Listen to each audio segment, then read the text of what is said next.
In a major development in the case of Sara Sharif, who was tragically murdered by her father, Irfan Sharif, and stepmother Beinash Batul in 2023, the judges who oversaw key family court hearings involving Sara before her death can now be publicly named. The ruling comes after a successful legal appeal, which allows for increased transparency in the justice process.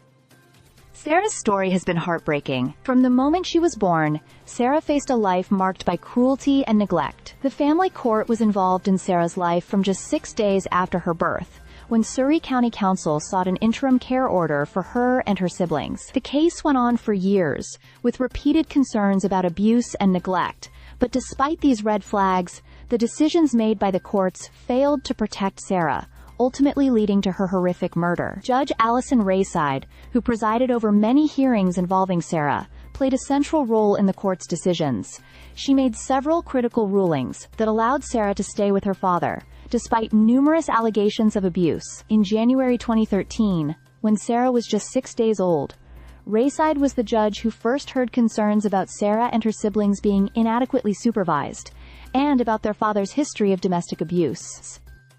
Despite these serious concerns, Rayside decided against removing the children from their parents' care, opting instead for a supervision order. This decision marked the beginning of a series of court hearings, where Sara's safety was repeatedly compromised. In 2019, the family was back before Judge Rayside, this time for a decision about whether Sara and her siblings should live with their father and stepmother. A social worker had raised concerns about the children's welfare, but Rayside ultimately decided to grant Irfan Sharif and Beinash Batul custody, despite the troubling history of abuse. Just a few years later, in August 2023, Sara was found dead, the victim of unimaginable cruelty and violence at the hands of her father and stepmother. The media had initially been prevented from naming the judges involved in the case, but a successful appeal from media organizations, including the BBC, has now made it possible for the public to know the names of the judges. Judge Rayside, along with Judge Peter Nathan and Judge Sally Williams, who also had roles in the family court proceedings,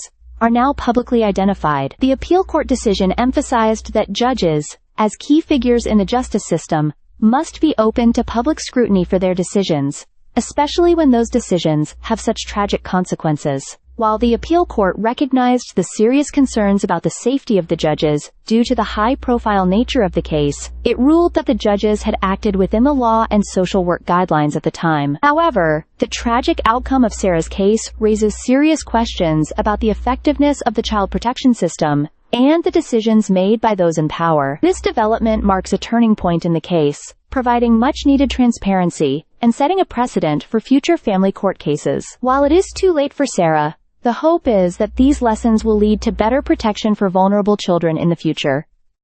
Stay subscribed for more videos.